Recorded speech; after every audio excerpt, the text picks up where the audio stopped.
오늘 우리에게 주신 하나님의 말씀은 요한 1서 3장 1절에서 12절의 말씀입니다. 요한 1서 3장 1절에서 12절의 말씀입니다. 우리는 지난주까지 예레미야의 묵상을 마치고 지난주 금요일부터 요한 1서를 묵상하고 있습니다. 요한 1서의 저자는 사도 요한이고요. 저장 연대는 주 85년에서 90년경으로 보고 있습니다. 12월 첫째 주부터는 저희가 대강절이라는 절기를 보내고 있습니다. 예수 그리스도의 오심을 기다리는 절기이죠. 그런 절기에 저희는 요한 1서를 지금 묵상하게 되는 것입니다. 그렇다면 요한 1서가 어떤 내용으로 되어 있기에 성탄절을 앞두고 이 말씀을 묵상하는지 먼저 살펴보려고 합니다. 요한 1서의 중요한 내용은 크게 세 가지로 나누게 됩니다. 첫 번째로는 성육신에 대한 이야기입니다. 당연히 지금 이 절기에 가장 필요한 부분의 말씀이 되겠죠. 두 번째로는 형제 자매들에 대한 사랑의 이야기, 그리고 세 번째는 죄와 하나님의 자녀됨 사이의 그 관계에 대해서 이야기하고 있습니다. 요한 1서의 말씀의 분량이 적기 때문에 이번 한 주간만 이렇게 진행이 되게 됩니다. 그 안에서 하나님이 여러분에게 주시는 말씀에 귀를 기울이시고 은혜 받는 시간이 되기를 원합니다. 우리 1절과 3절의 말씀을 우리 한 목소리로 읽어보겠습니다. 보라, 아버지께서 어떠한 사랑을 우리에게 베푸사 하나님의 자녀라 일컬음을 받게 하셨는가. 우리가 그러하도다. 그러므로 세상이 우리를 알지 못함은 그를 알지 못함이라. 사랑하는 자들아, 우리가 지금은 하나님의 자녀라. 장래에 어떻게 될지는 아직 나타나지 아니하였으나 그가 나타나시면 우리가 그와 같은 줄을 아는 것은 그의 참 모습 그대로 볼 것이기 때문이니 주를 향하여 이 소망을 가진 자마다 그의 깨끗하심과 같이 자기를 깨끗하게 하느니라. 아멘.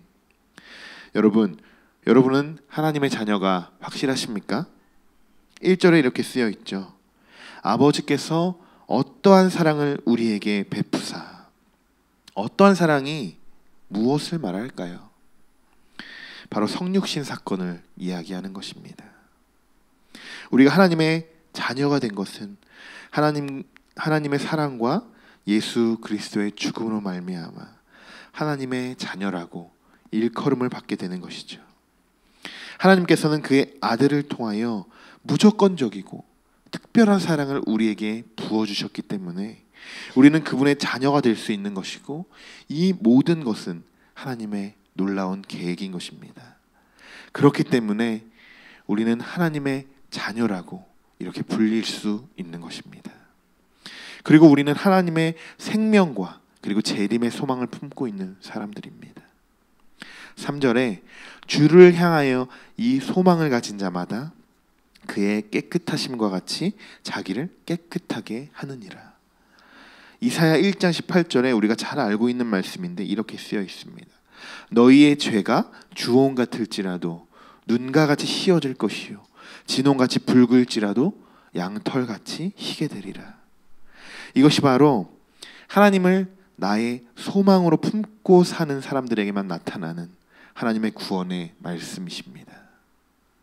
이것은 축복의 말씀입니다. 우리는 우리 스스로 절대로 깨끗해질 수가 없습니다.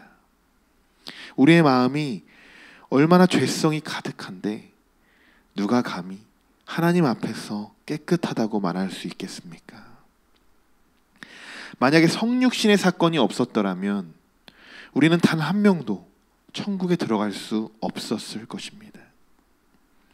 하지만 하나님께서는 우리를 너무나도 사랑하셨기에 그 아들을 보내주셔서 우리의 모든 죄를 사하여 주신 것이죠.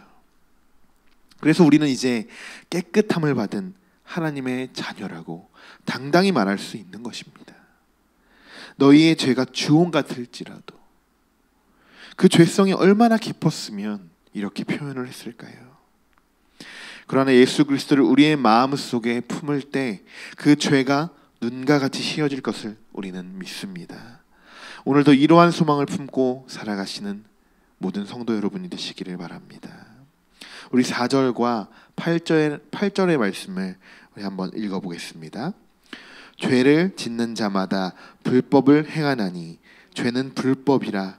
그가 우리 죄를 없애려고 나타나신 것을 너희가 아나니 그에게는 죄가 없느니라. 그 안에 거하는 자마다 범죄하지 아니하나니 범죄하는 자마다 그를 보지도 못하였고 그를 알지도 못하였느니라.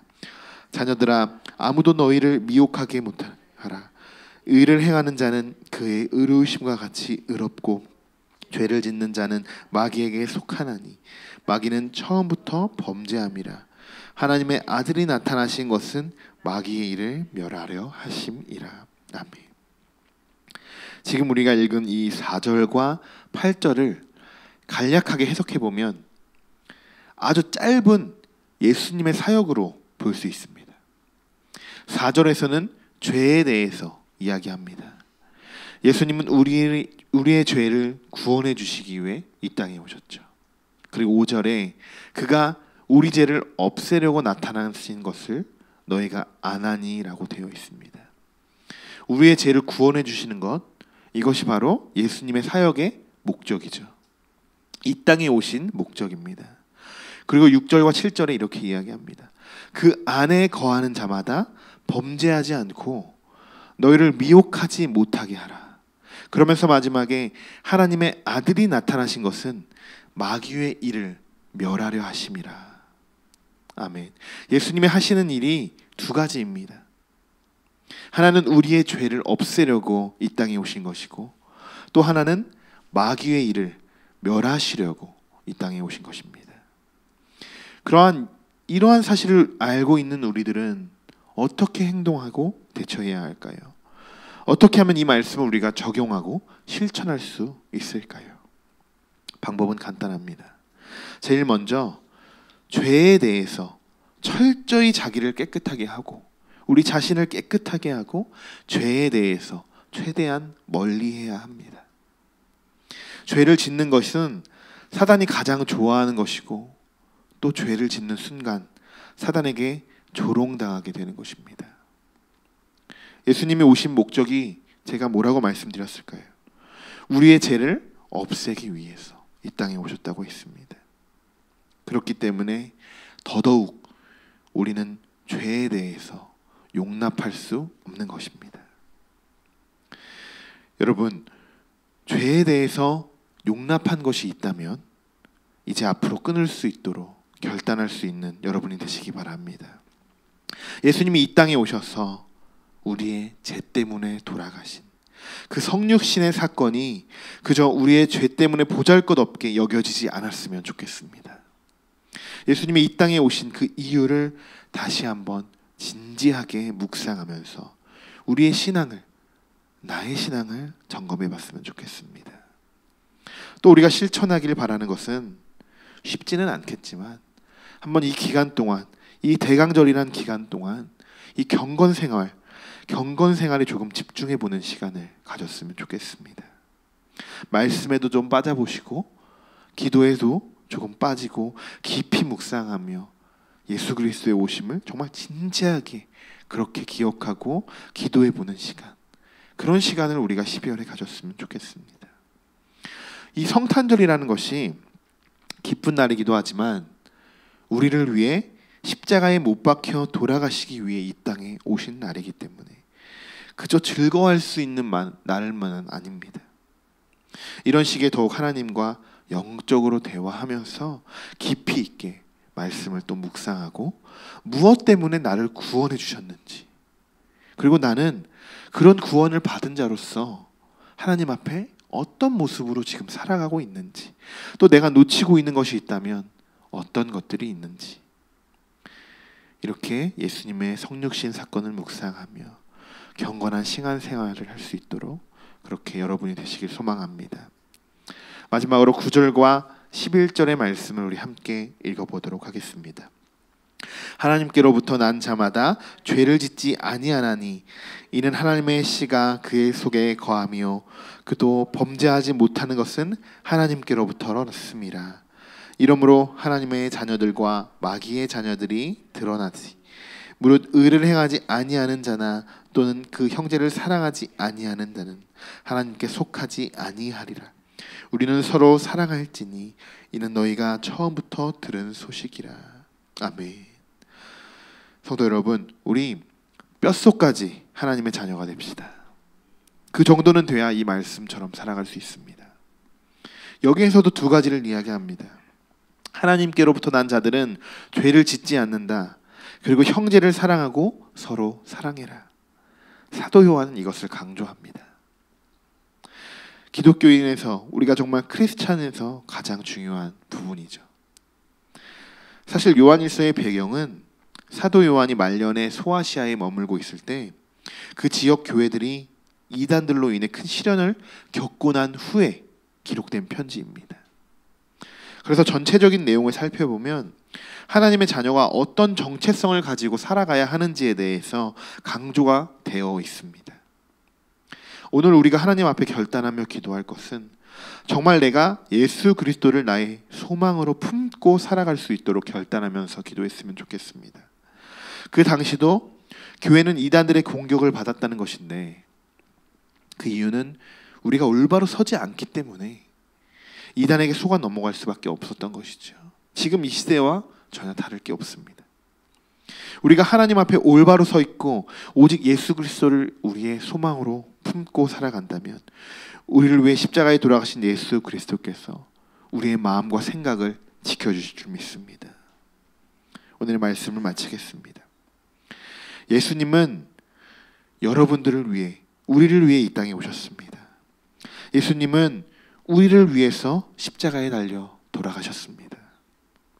예수님은 자기의 생명을 버리시고 우리를 구원해 주셨습니다. 그런 우리들은 하나님의 자녀가 되었습니다. 모든 죄에서 완전히 깨끗함을 받았습니다. 이것이 하나님의 놀라운 구원의 계획인 것입니다. 오늘 이 시간에도 이 구원의 계획, 놀라운 하나님이 이 땅에 오신 그 역사를 기억하고 성육신의 사건을 묵상하며 구원받은 하나님의 자녀로 이제 실천하며 살아가시기를 축복합니다. 기도하겠습니다. 하나님께로부터 난 자마다 죄를 짓지 아니한다고 말씀하신 하나님, 그러나 우리는 매일 죄를 짓는 것이 사실입니다. 하나님의 소망을 품고 살아간다고 결단하지만 또 얼마 못 가 지쳐 시험에 들지도 모릅니다. 그러나 우리는 매번 하나님이 깨닫게 하시는 깨달음으로 말미암아 힘을 얻어 살아갑니다.